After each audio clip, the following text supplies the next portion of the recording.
Not Quite Right features discussions that are unfiltered and uncensored and may include themes that are inappropriate for younger listeners. Also, I swear a lot.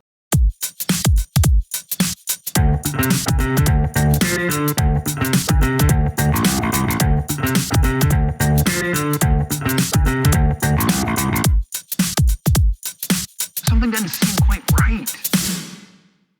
Welcome to Not Quite Right. My name's Ed. And I'm Amanda. This is our fifth and final Daredevil for the April round of the prize. Mm-hmm. How are you feeling? Excited to roast another Daredevil.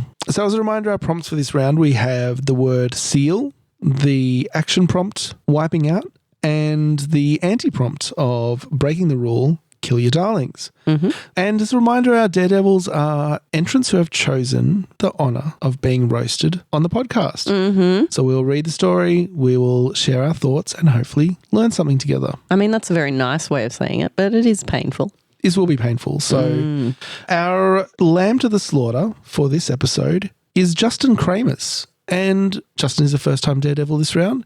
And he's got the special distinction of not having actually submitted his story. Justin missed the deadline, apparently due to American time zone math. Oh, we've all been there. So what we've got here is his story as it was when he realised that he missed the deadline. Ouch. A little bit longer than 500 words. It's 560 words. He intended to cut some of those and refine the story, but ran out of time. So I guess what we're critiquing here is not quite a final draft. So given this isn't the final version, maybe we can help point out where those additional 61 words could have been cut. And Amanda, you've got the honour of reading the story today. I do. So this is Beachmasters by Justin Kramasz.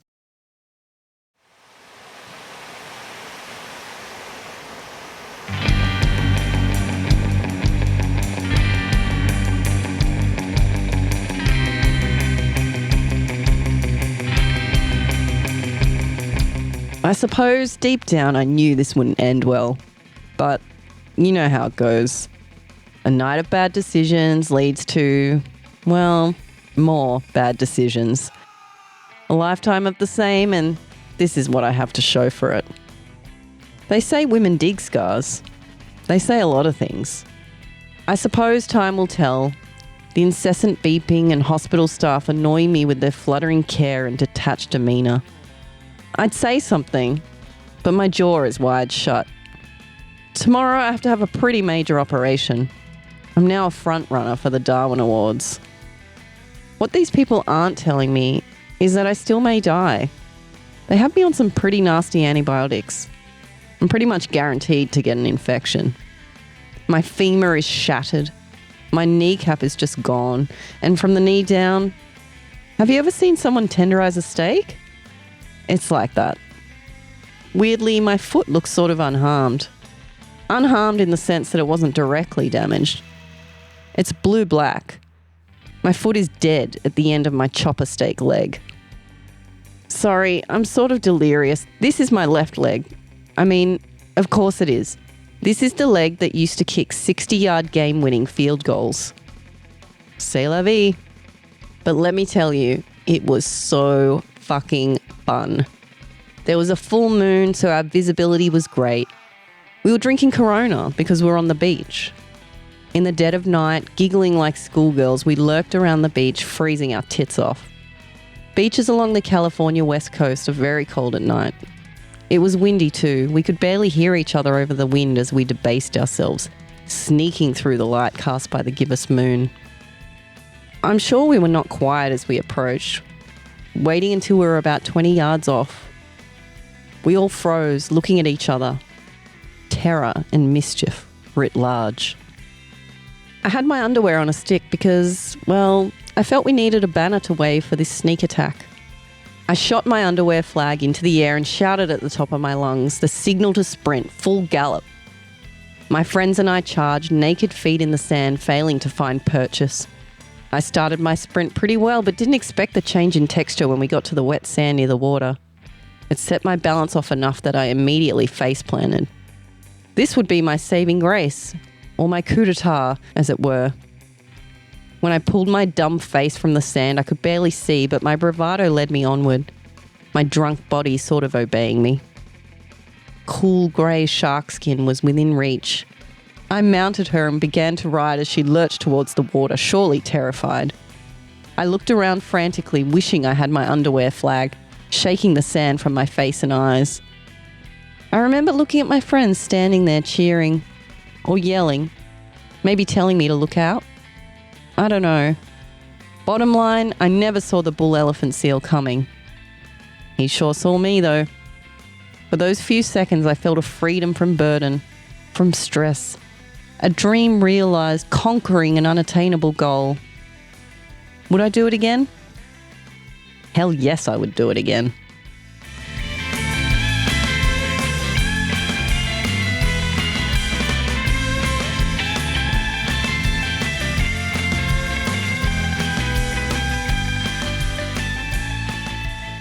So thanks, Justin, for sharing your story. And Justin has left a voicemail message, so we'll play that now. Hello, my name is Justin Kramasz from California. I wrote this story with really no preconceived notions or ideas what I was going to write. It was just kind of callback to when I used to take some creative writing classes at a local community college. We used to get these kind of prompts, and I really looked forward to this and went into it completely blind. Please enjoy. I mean, we got a few seal stories this round. I think there are a few seal characters and seal-based stories for obvious reasons. Yeah.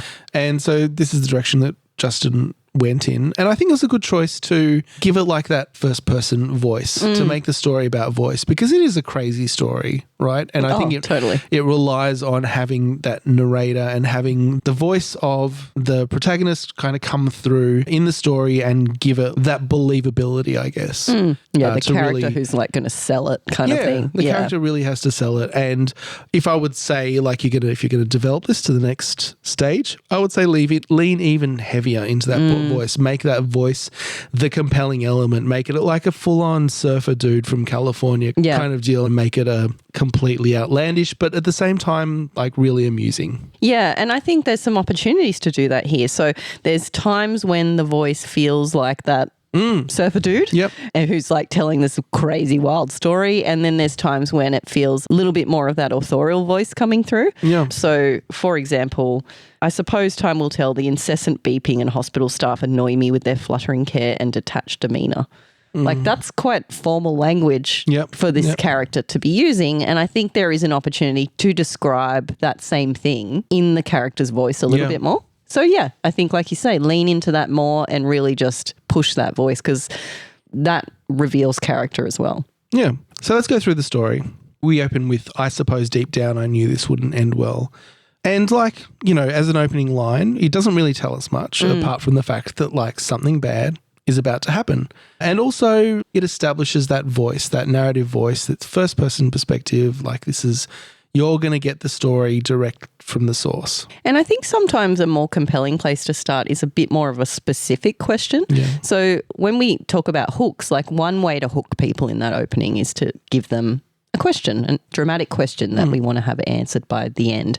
And at the moment, our questions are kind of like, well, who are you? What wouldn't end well? And what's bad? Like, what bad thing has happened? So those are some questions, but they're quite broad questions. And I think having a much more specific question helps us to sort of narrow our focus and drop into the story a little bit more with like a bit more of an idea of what's going to come next. I think if just looking through these first, dozen or so lines, if I were to choose one of them to open with, it might be, they say women dig scars. They say a lot of things. Like, that might be a nice place to open. A similar impact of like setting up that something's about to go wrong, but a little less telling.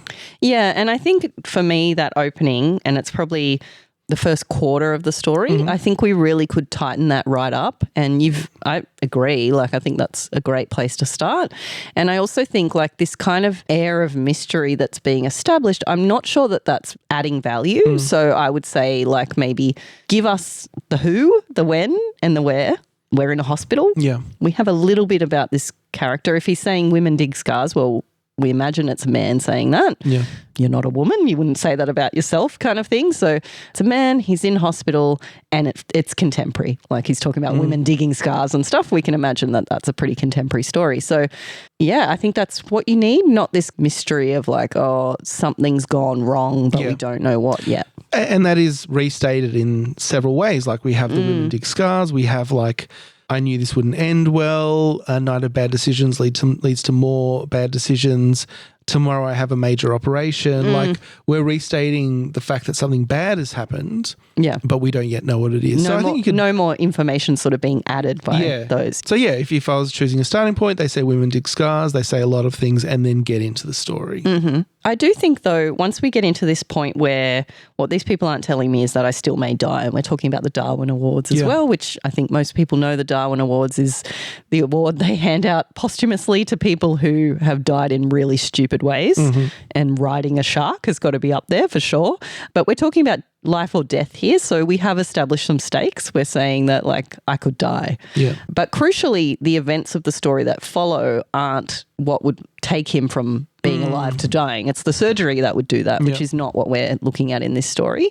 So the stakes are somewhat detached from the events of the story, if that makes sense. Yeah, that's true. And I guess you also have that problem when you're telling a story, like the main character is telling the story afterwards. You don't have the stakes of like something's going to happen to that person, like they're going to die, because they're there telling you the story. Yeah. And look, I think structurally that's an interesting choice, right? You've decided to go to the end where we're in hospital now, and then tell the story as backstory. Like, here's how I got here.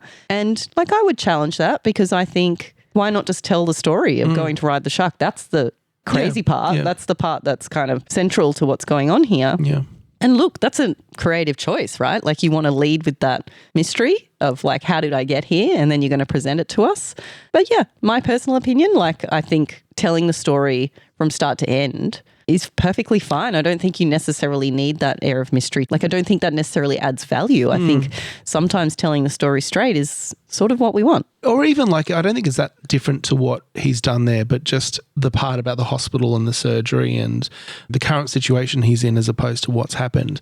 Because you can still keep in the whole chicks dig scars, this is what happened, and then tell the story. So you're still starting from the same place. You're still ending up at the same place. You just don't have the, look at me now, this is what's happened to get me here. Yeah. And if you're looking to cut words, I think that's probably a good place to start. You don't have to retell it in a different way. You're just kind of omitting these pieces. You're omitting the hospital, the surgery. Well, I guess the reason he adds that is because of those stakes, because of that life or death sort of question that's lingering. But yeah, I guess that's the problem sometimes with going into backstory is that it's that one step removed, and that's the main story. So you don't want it to be one step removed. You want it to feel very immediate. You want it to feel like we're there watching it happen. So you can do that though. You can still do that, just expressing the story as in the past, but maybe, without that immersion in the hospital first, we can just immerse ourselves at the beach. There's some good imagery here. Like, I like the idea of the tenderized steak. Like, that's very visual. Yikes. You say that, but I'm horribly triggered by that at the moment. My mum had her leg tenderized recently, so hi, Mum. Okay, and so there's the detail that's thrown in here about like he used to kick game-winning field goals, which like adds a little bit of stakes, I guess, to the whole thing. But retrospectively, like, it's already happened, so there's nothing that can happen there. Yeah. I do wish that was more of a feature, because it's kind of thrown away offhand. Like, he used to kick these 60-yard goals and now he can't, but it's kind of tossed aside, like it was worth it. Well, you say that's the stakes, right? Yeah. But he immediately says, "C'est la vie." Yeah, exactly. That's what I mean. Like, it is thrown aside. Yeah. So it would have been good just to leverage, I guess, that aspect of it emotionally. Like, and I'm not saying this is an emotional piece in that it should become deep and troubling, because it's not. And maybe that's an aspect of his voice, of his character. Like, he's very easygoing and he doesn't mumble. And I used to kick 60-yard goals, and now, like, I'm about to die. Kind of. He's like, a bit too chill for anyone, isn't it? It's pretty chill. But that's what I'm saying. Like, in order for us to buy that level of chill, you've really got to amp up the voice to kind of match that. Well, I don't know. I actually would argue that you probably need to tone down the chill a little bit. And the reason I say that is not because you can't have a character like that, but because it does water down the stakes, right? If he doesn't care, then why do we as readers care? Yeah. So, well, I guess the problem is that you can't care because it's already happened. yeah. So it's more just like what you're getting out of this story is voice and fun, which is like perfectly reasonable for a story and perfectly valid way to approach the story. One line I liked is, in the dead of night, giggling like schoolgirls, we lurked around the beach, freezing our tits off. I like that. I think not just because of the reason that you think, but like it's a double metaphor. Extended the metaphor. Mm-hmm. I guess it's taking two cliches and joining them together in a new way is what I like about that. All right. I'll leave that to you. I would challenge though, because I think that's true and I think that's a good part of this voice, right? Like you're getting a sense of this character.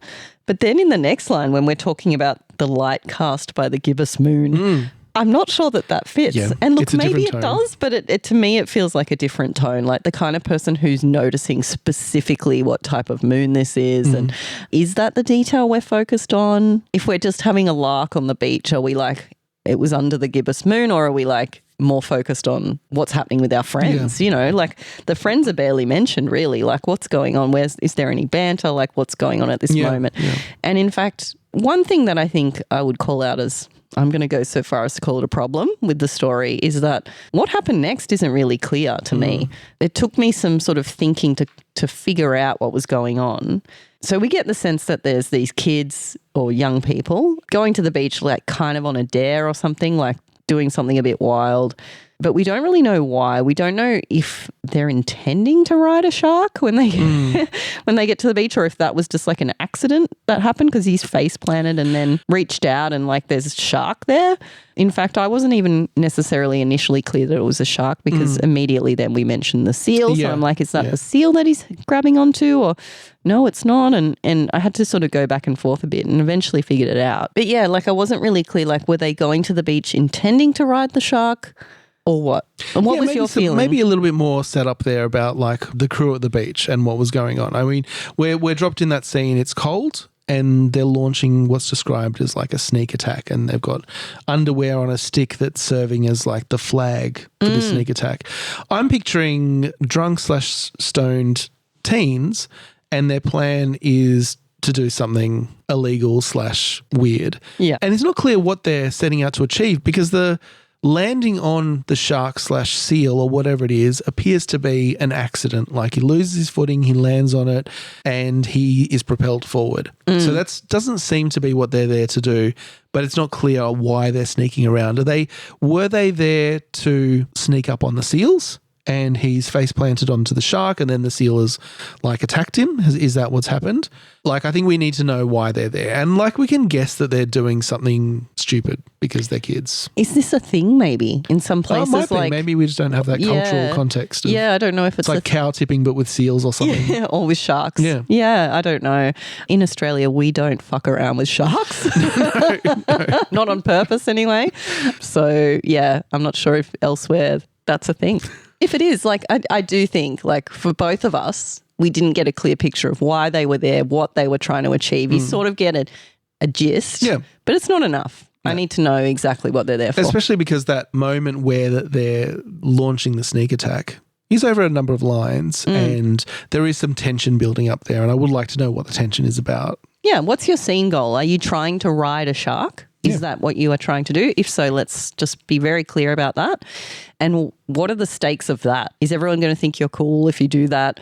Have you done it before? Like, it seems like something they've sort of done before. Like, they're kind of going quite confidently to this. He grabs the shark immediately. There's no conflict there in terms of getting his scene goal. Yeah. That conflict comes later, the consequences. I'd like to know if this is a real thing as well. Like, is there some basis for this? Like, have people ridden sharks? And I don't know what kind of sharks these are. Obviously, sharks come in all shapes and sizes. And, is it reasonable to ride a little shark around for a bit? Like, is that something that happens? Yeah. I mean, it's a good question. And to be clear too, I had to Google it, but this bull elephant seal, like, they eat sharks, right? Although that is one of the things that they eat. So we understand then that the seal has come after him and munched his leg, basically. Thinking that it's part of the shark. Yeah, which again, I guess was a little confusing to me as an Aussie because it's the other way around usually, right? Yeah. So yeah, I guess that maybe that's where the confusion came in, is just that cultural context. I'm not sure. Okay, so just taking a step out then and looking back at the story, like the idea of, all right, I'm riding a shark. You know, a seal has come along and tried to eat the shark and it's taken a bite out of my leg. As a story concept, that works, right? Yeah. So it's all of these other pieces, making sure that the reader understands what's going on, making sure that voice is compelling and captivating and focusing in on the action of the scene rather than like what happens after or what happens in the present, say. Like, I think those are the main elements there. And it is something that can work. Like, we've read stories in the comp that are really voice-driven and are a lot of fun and have this kind of vibe about them. Not everything needs to be serious. Not everything needs to be believable. So I have full confidence that, you know, you can write a story like this and have it be successful. Yeah. And that's the strengths of it, right? And so you play to those strengths. You play to that voice. You play to the craziness of it and the drama of it. And that's what's satisfying about it. And it doesn't have to have like this deep emotional resonance or whatever that some other stories might have. But yeah, I guess ending the story in a place of like, would I do that again? Fuck yeah. Like, that's fun. Yeah. And that's all it needs to be. Yeah. But just with that ending, right? Like, would I do it again? Yes, I would. That's the specific dramatic question that maybe I would suggest having at the start of the story. So, all right, chicks dig scars, but would I do it again? Yeah. And don't answer the question yet. Let's wait till the end to see. Let's see how bad this gets. Would he do it again? By the time we're thinking, nah, there's no way you would ever do that again. And then he does want to. That feels a little bit more like a satisfying wrap up of that story, I suppose. Yeah. And like a nice insight into that character. Like the chillest dude to ever dude. I'm just thinking about like options for ending this story. And if we do want to start in the hospital, right, a payoff of that might be at the end and he's recounted the story and like a hot nurse walks in and is like, wow. And he's like, hell yeah, I'd do it again. Like, that's a moment. As he's like dying with his, you know, infection and his leg that's going to get removed. He's delirious, the pain and the drugs. He's like, yeah. He's pretty stoked. That's one way I think that like you could loop it back around if you wanted to keep the hospital in there. Yeah. Look, I think to give this story impact, you would tighten some of that stuff at the opening that we talked about. You would lean into that voice. You would make that scene of attempting to ride a shark really vivid. And I think it's all there, but like, let's have some dialogue. Let's have like some details of that scene happening so we feel immersed in it, and then ending with, if that's your choice, that do it again. Like, let's make that feel a real payoff to the dramatic question we set up at the start. And I think that could be a really, really fun piece. And look, it's fun anyway. Like we're just suggesting ways that you might lift it onto another level. And I mean, look, that's what comes through in this story. It is the fun. And I think like that's what drives it. And that's something to hold on to, like as a writer, that fact that you're into it. It's a lot of fun. And if you're having fun, your reader's going to have fun along with you, right? So Justin, you mentioned that you couldn't quite get it finished and there's some work to do here. And so like that's unfortunate because, you could have gotten there with this one. I think with a little bit more work. There are definitely places, as we've mentioned, where you could cut down the word count, focus in on those elements that matter. And it's a fun story. I would love to read the finished product. Yeah, for sure. I mean, there's fun visuals, the underwear on the stick, you know, all of this stuff. All right, so let's get to the prompt. So starting with the word prompt, which was seal, like featured very heavily in the story, very prominently, there was a seal. Yeah. And the seal bit his leg off. You say that so casually. So the wiping out here, obviously the face plant on the beach. Which is funny because this character is the one who might use the phrase wipe out. Yeah, right? exactly. But didn't. It's a face plant. Yeah. And that works. And with the anti-prompt of breaking the rule, kill your darlings, I guess we can only guess here what specifically that meant to you, Justin. There's options. But there are a few options, and I think like the most prominent one is probably the main character here, your darling, presumably, who hasn't quite died, who could have died but didn't.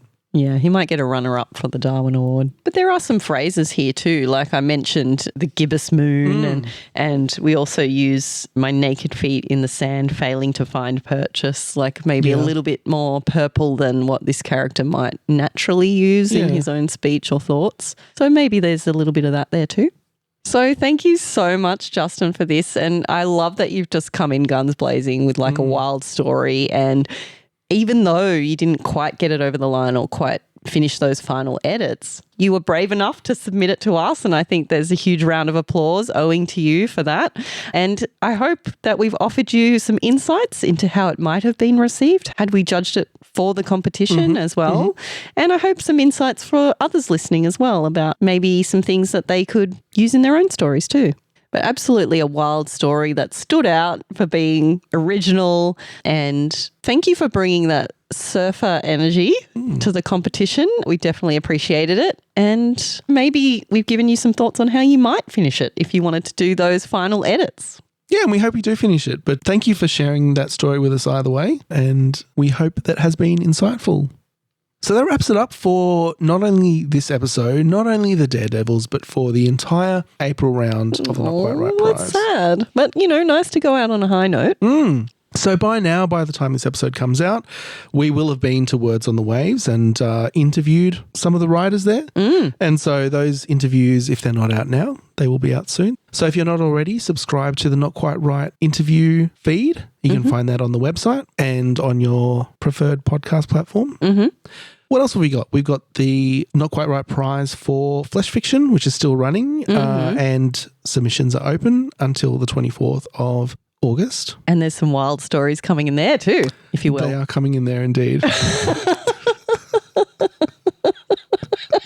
And, of course, as always, have another round of the prize coming up, and our next one is July. Just around the corner, really. Yeah. I'm excited. I just can't get enough. I don't know about you. Yeah, absolutely. It's fantastic. And now I feel super awkward having said that just immediately after mentioning Flesh Fiction.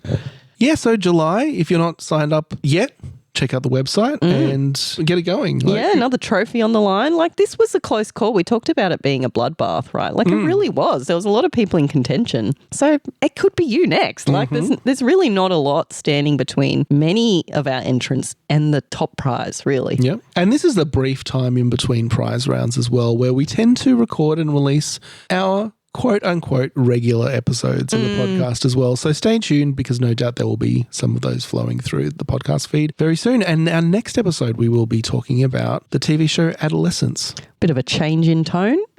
Yeah, from shark riding to let's not go there. Jeez. Yeah, I mean, we will be going there. So stay tuned for that. But until then, ride on. Right on. We hope you enjoyed this special Daredevil episode of Not Quite Right.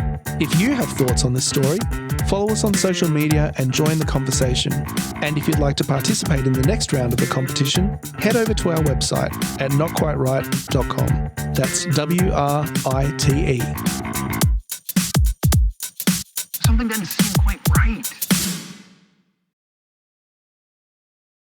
And I've got to redo that whole No, intro. I know, but that's only just come to me, so I'm sorry. No, you're right. Yeah. Would you rather say the wrong fucking thing? Because I can just let you do that. No, it's fine. No, thank you for that. I appreciate it.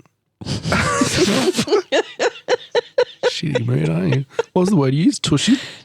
You a bit tushy right now? That's been stressing me out a lot. I'm really upset about it. Here's the thing. I don't feel like I invented that. But it's not widespread. No, but my friend Pat knows it. Now, it's very possible that she would invent it, okay, or her family, because they do stuff like that. You they said invent Dean words. knows it. No, Dean doesn't know it. Oh. My friend Pat knows it, but she calls it tushy tablum, which is a step too far in my opinion. I think Andy knows it separately to me and says it. So it's like, why do us three, like, I'm obviously the common denominator. Like, if Andy said this about his sister as a child, I said this as a child. I didn't know Andy as a child. Like, what is this? This is some weird niche thing that's like only exists. This is the Mandela effect. It is. And that's what's stressing me out, because I'm like, no, my reality is a lie, and it's really stressing me out a lot. Anyway, and it is making me very tushy. And my childhood best friend, I messaged her and she's like, I don't know what the fuck you're talking about. I'm like, well, how do you not know it? You know what I mean? My sister doesn't know it. My mum doesn't know it. I'm like, did I never say this and this is just a new thing? But why would Pat and Andy independently say it? I've got to confirm with Andy. This is the kind of thing that I would just like let go so quick. All right, I mean? You're a better person than me, so fucking, I don't know what to tell you. Fucking stop getting so tushy about it. But come on, it's very strange. It is. I've just never heard it in my life, so I don't know what you're talking about. I wouldn't expect you to have heard it. Why? Like, Well, because you're from elsewhere and...